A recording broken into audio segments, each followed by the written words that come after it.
சரி, இந்த கொஸ்டினில் வந்து என்ன சொல்லப்படுதுன்னா, அதாவது சிம்பிள் எம் திணிவுடைய ஒரு பொருள் 2m திணிவுடைய ஒரு பெட்டியின் ஒரு முனையில் வைக்கப்பட்டுள்ளது. அதாவது இந்த 2m திணிவுள்ள பெட்டியில் சிம்பிள் எம் திணிவுள்ள ஒரு சின்ன ஒரு பொருள் வைக்கப்பட்டிருக்குது. இப்போ என்ன சொல்கிறாங்கண்டா, சிம்பிள் எம் திணிவுடைய பொருளின் பெட்டி சார்பான வேகம் v. அதாவது அன்றைய மன்னனும் பெட்டி சார்பான வேகம் v. பெட்டி சார்பான வேகம்னா இந்த பெரிய புக் சார்பாக இந்த சின்ன பெட்டிக்கு ஒரு v வேகம் வழங்கப்படுது பெட்டி சார்பாக. அப்படின்னா அந்த பெட்டிக்கு மேல் புவி சார்பான வேகம் 2v. பெட்டியின் புவி சார்பான வேகம் 2v. இந்த பெரிய பாக்ஸில் வந்து புவி சார்பான வேகம் 2v. ஸோ அந்த வசனத்துலேருந்து உங்களுக்கு விளங்குது என்னண்டா, இந்த பெரிய பெட்டி வந்து 2v வேகத்தில் மூவ் பண்ணி கொண்டிருக்குது. அந்த பெரிய பெட்டிக்குள்ளே காணப்படக்கூடிய இந்த சிம்பிள் எம் திணிவுள்ள சின்ன பாக்ஸ் அது சார்பாக v வேகத்தில் வலப்பக்கம் மூவ் பண்ணுது. ஸோ அதுலேருந்து விளங்குது உங்களுக்கு என்னது, ஈக்குவேஷன் போட்டும் செய்யலாம். பட் ஈக்குவேஷன் போடாமல் ஜென்ரலாக விளங்குது, பெரிய பெட்டி 2v வேகத்தில் போகுது, அதுக்குள்ளே காணப்படக்கூடிய இந்த சின்ன பாக்ஸ் அது சார்பாக v வேகத்தில் வலப்பக்கம் மூவ் ஆகுதுன்னு சொன்னால் பூமி சார்பாக அல்லது புவி தொடர்பாக இந்த சிம்பிள் எம் திணிவான இந்த சின்ன பெட்டிட வேகம் 3v காணப்படும் வலப்பக்கம். அப்படி தானே, ஏன்னா பெரிய பெட்டிக்கு 2v வேகம் உண்டிக்குது, அதுக்கு மேலே இந்த சின்ன பெட்டிக்கு v வேகம் காணப்படுது. மொத்தமாக இவரோட விளைவுள் வேகம் அல்லது பூமி சார்பான வேகம்னு சொல்கிறது 3v காணப்படும். ஸோ அந்த வசனத்திலேருந்து விளங்குது. சரி, பொருளானது பெட்டியின் மறுமுனை சுவரை பூரண மீள்தன்மை முறையில் மோதுகின்றது. அதனை முன்னனும் பூரண மீள்தன்மை முறையில் மோதுகின்றது. ஸோ உங்களுக்கு தெரியும், இந்த இடத்துல நடக்க போது ஒரு மோதுகை உண்டு. அதாவது இந்த சின்ன பாக்ஸ் வந்து இந்த பெரிய பெட்டி சார்பாக வலிக்கி கொண்டு வந்து இந்த இடத்துக்கு வரப்போகுது. அப்படி தானே, இந்த இடத்துக்கு வரப்போகுது. ஸோ இந்த இடத்துக்கு வந்து என்ன செய்யுதுன்னு சொன்னால், இந்த பெரிய பாக்ஸ்கிட்ட வந்து சுவரை மோத போகுது. ஸோ இந்த மோதுகை வந்து ஒரு பூரண மீள்தன்மை மோதுகைன்னு சொல்கிறாங்க. அப்போ நான் கேட்குறேன், இந்த பெரிய பெட்டியில் இந்த சின்ன பாக்ஸ் வந்து v வேகத்தில் வந்து மோதி யார் சார்பாக, இந்த பெரிய பாக்ஸ் சார்பாக v வேகத்தில் வந்து மோதினால் இந்த மோதுகை ஒரு பூரண மீள்தன்மை மோதுகைன்னு சொன்னால், இந்த சின்ன பாக்ஸ், அதை நான் இந்த பெரிய பாக்ஸ் ஒரு ஏன்னு வச்சுறேன், சின்ன பாக்ஸ் ஒரு பின்னு வச்சுறேன். இந்த b வந்து ஏட இந்த சுவரை பட்டோன்னு அந்த a சார்பாக b பின்னதைக்கிற வேகம் என்ன வாய்க்கும். அதாவது இந்த பி பெட்டி இந்த ஏ பெட்டியில் வந்து படுது இந்த சுவரில். அந்த ஏ பெட்டியில் வந்து பட்ட அந்த கணத்தில் அதுக்கப்புறம் பின்னதைக்கும் தானே. ஏன்னா இந்த சுவரில் பட்டு யார் சார்பாக பின்னதைக்கும்னு சொன்னால் இந்த ஏ சார்பாக பின்னதைக்கும். ஸோ அந்த ஏ சார்பாக பின்னதைக்கிற வேகம் என்னவாய்க்கும். ஸோ சாதாரணமாக ஒரு இதுக்கு நீங்கள் இயக்க சக்தி ரெண்டு பேருடையும் இயக்க சக்தி ஆரம்ப மொத்த இயக்க சக்தி இறுதி மொத்த இயக்க சக்தி போட்டு ஒரு ஈக்குவேஷன் எடுத்து உந்தக்காப்புத்துவம் போட்டு ஒரு ஈக்குவேஷன் எடுத்து நிறுவி எடுக்கலாம் வேகத்தை. இல்லைன்னு சொன்னால் நியூட்டனோட பரிசோதனை விதி போட்டும் நிறுவி எடுக்கலாம். பட் ஒன்றுமே தேவையில்லை, சிம்பிளாக சொல்லுவோமே. இது நாங்கள் பூமியில், இது பூமி கிடையாது, பூமியில் வந்து ஒரு சுவர் ஒண்டிக்குது, இது எர்த். பூமியில் வந்து ஒரு சுவர் ஒண்டிக்குது. இந்த சுவரில் நான் என்ன செய்கிறேன்டா, ஒரு ஒப்பமான ஒரு தளத்தில் ஒரு பொருள் ஒன்றை v வேகத்தில் எறிகிறேன், அதாவது v வேகத்தில் மூவ் பண்ணுறேன். இந்த பொருள் இந்த சுவரில் வந்து v வேகத்தில் வந்து மோதும் தானே. ஸோ நான் சொல்கிறேன், இந்த மோதுகை ஒரு பூரண மீள்தன்மை மோதுகை அப்படின்னு சொன்னால் இந்த பெட்டி இந்த சுவரில் பட்டு பின்னதைக்கு ரிட்டர்ன் வர வேகம் என்ன ஆகும். அதாவது இயக்க சக்தி காப்பாடையணும்னு சொன்னால் இந்த இடத்துல ரிட்டர்ன் வரக்கூடிய வேகம் மறைமுகமாக v காணப்படும். ரிட்டர்ன் வரக்கூடிய வேகம் மறைமுகமாக v காணப்படும். ஸோ அதே மாதிரி தான் இந்த இடத்துல பெட்டி 2v வேகத்தில் மூவ் பண்ணி கொண்டிருக்குது. உண்மையில் இந்த இயக்கத்தை நாங்கள் ஆராய்ஞ்சேன்னு சொன்னாலும் எர்த் பூமியும் ஒரு வேகத்தில் இயங்கி கொண்டு தான் இருக்குது. அப்போ இந்த பூமிக்கு மேலே காணப்படக்கூடிய பொருள் v வேகத்தில் பூமியில் இருக்கக்கூடிய ஒரு சுவரொன்றில் பட்டு அந்த சுவர் சார்பாக அல்லது பூமி சார்பாக ரிட்டர்ன் v வேகத்தில் மூவ் பண்ணுதுன்ற அர்த்தம் என்னது. ஒரு மேற்பரப்பில் ஒரு பொருள் ஒன்று பூரண மீள்தன்மை முறையில் மோதுதுன்னு சொன்னால், மோதுகைக்கு உட்படுதுன்னு சொன்னால், அந்த பொருள் யார் சார்பாக வந்து இயங்கிச்சோ, அதாவது இந்த இடத்துல பூமி சார்பாக வந்து இயங்குது. அப்போ இந்த இடத்துல யார் சார்பாக வருது, இந்த இடத்துல வந்து இந்த பெரிய ஏ என்ற புக் சார்பாக வந்து இயங்குது. அந்த புக் சார்பாக இயங்கி இந்த புக்ஸில் சுவரில் படுதுண்டா அவர் சார்பாக அதே கதியில் பின்னதைக்கும் பூரண மீள்தன்மை மோதுகைன்னு சொன்னால்.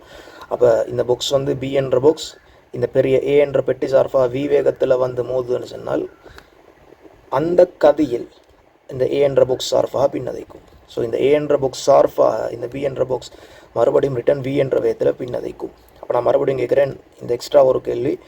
இப்போ இந்த முனையிலிருந்து நான் என்ன செய்கிறேன்னு சொன்னால், இந்த பெட்டியை போட்டுறேன், அதாவது இயங்க விடுறேன் இந்த முனைக்கு வாரத்துக்கு. நான் சொல்கிறேன் இந்த முனை உதாரணம் ஒரு எக்ஸ், இந்த முனை ஒரு வைன்னு வச்சா எக்ஸிலிருந்து வைக்கு வாரத்துக்கு இவருக்கு எடுத்த நேரம் ஒரு டி நேரம்டா இந்த பாக்ஸ் பி என்ற பாக்ஸ் இந்த வை முனையில் பட்டு ரிட்டர்ன் பின்னுக்கு வரும் தானே. ஸோ இந்த பெரிய ஏ என்ற பாக்ஸ் சார்பாக வி கதியில் பின்னதைக்கும். ஸோ மறுபடியும் இன்று எக்ஸ் என்ற முனையை வந்து அடையிறதுக்கு அவருக்கு டி நேரம் தான் எடுக்கும். ஏன்னு சொன்னால் இந்த புக் சார்பான கதி மாறாது. ஏன்னு சொன்னால் தூரமும் டி தானே, இந்த புக் சார்பான தூரமும் டி, அந்த புக் சார்பாக பின்ன வைக்கிற வேகமும் அதே கதி, அதே வேகம்னு சொல்ல இல்லை அதே கதி, என்ன வேகம்டா காவிக்கணுமே அதே கதி. ஸோ புக்ஸ் புக்ஸ்ன்னு சொன்னால் இந்த பெரிய பெட்டி சார்பாக அதே கதியில் பின்னதைக்கும். ஸோ இதுக்கான ப்ரூஃப் எப்படின்னு சொன்னால் உங்களுக்கு 2 மாதிரி செஞ்சு பார்க்கலாம். இதில் பூரண மீள்தன்மை மோதுகைன்னு சொன்னால் இயக்க சக்தி காப்படையும். ஸோ அந்த இயக்க சக்திக்குரிய தொடர்பு எடுத்து உங்களுக்கு ப்ரூஃப் பண்ணி செஞ்சு பார்க்கலாம். ஒரு பெரிய ஒரு டைம் ஒன்று எடுக்கும் அதுக்கு. அப்படி இல்லைன்னு சொன்னால் லேசாக நியூட்டன்ட பரிசோதனை விதி, நியூட்டன்ஸ் எக்ஸ்பெரிமெண்டல் லோவை போட்டு உங்களுக்கு செஞ்சு பார்க்கலாம். அதே ப்ரூஃப் உங்களுக்கு வரும். ஸோ இதுக்கான சாம்பிளான அந்த ஓவரால் ஐடியா தான் இந்த வச்சு விளங்கப்படுத்தி. சரி, ரைட். அப்போ வந்து நாங்கள் இதில் நொட்டேஷன்ஸை போட்டேன்னு சொன்னால் உங்களுக்கு வரும்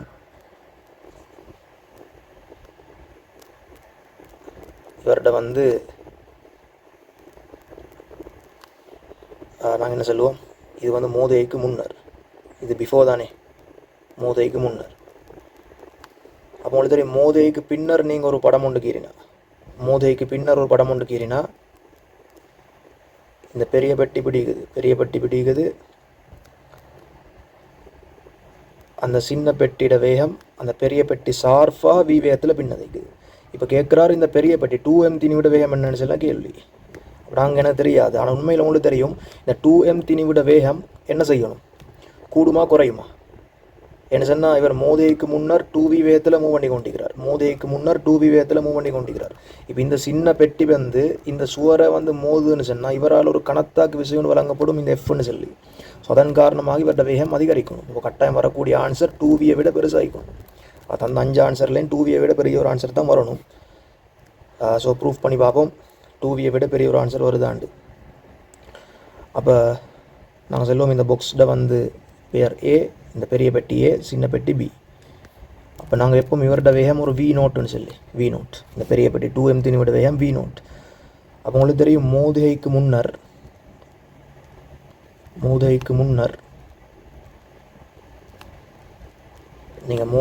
முன்னர் ஒரு கேஸ் ஒன்று பார்த்தீங்கன்னு சொன்னால் இந்த வெலோசிட்டி ஆஃப் யார், இந்த பி என்ற பெட்டி இந்த ஏ என்ற பெட்டி சார்பாக வி வேகத்தில் வருது. இப்போ வெலோசிட்டி ஆஃப் இந்த பி என்ற பெட்டி ஏ சார்பாக அவரோட வேகம் வலப்பக்கம் பி சார்பாக. அதே மாதிரி மோதைக்கு முன்னர் வெலோசிட்டி ஆஃப் இந்த ஏ என்ற பெட்டி பூமி சார்பாக, இந்த பூமி சார்பாக ஏ என்ற பெட்டிட வேகம், இந்த பெரிய பெட்டிட வேகம் 2vயாக காணப்படுது. 2v. அப்போ ஆகவே இந்த மோதைக்கு முன்னர் பி என்ற பெட்டிட வேகம் பூமி சார்பாக என்ன வரும், உங்களுக்கு 3vன்னு தெரியும். பட் நாங்கள் ஒரு ஃபார்மலுக்காக எழுதுவோம் VBA + VAE. ஸோ VBAன்னு சொல்கிறது V, VAEன்னு சொல்கிறது 2v. ஸோ எத்தனை நாங்கள் நேரத்தோட சொன்னோம் 3vன்னு சொல்லி. சரி, அதே மாதிரி மோதுகைக்கு பின்னர்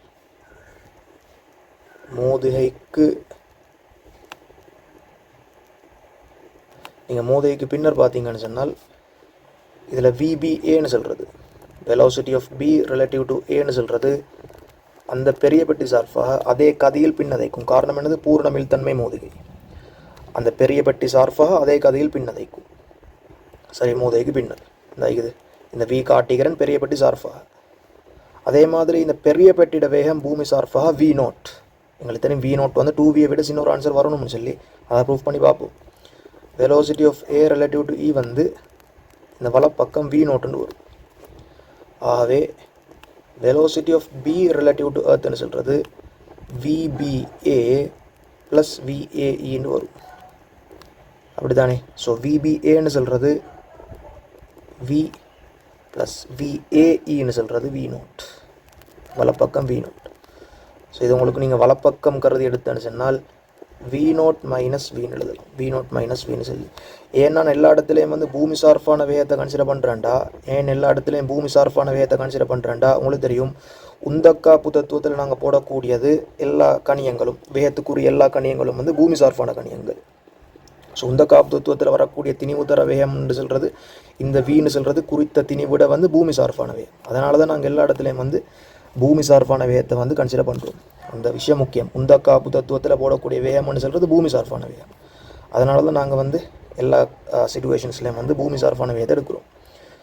ஸோ இப்போ உங்களுக்கு என்ன செய்யலாம், ஃபஸ்ட் சிச்சுவேஷன் அதே மாதிரி செகண்ட் சிச்சுவேஷனுக்கு வலப்பக்கம் உந்தக்காப்பு தத்துவத்தை யூஸ் பண்ண, அதாவது மோதைக்கு முன்னரும் மோதைக்கு பின்னரும் தொகுதிக்கு நீங்கள் உந்தக்காப்பு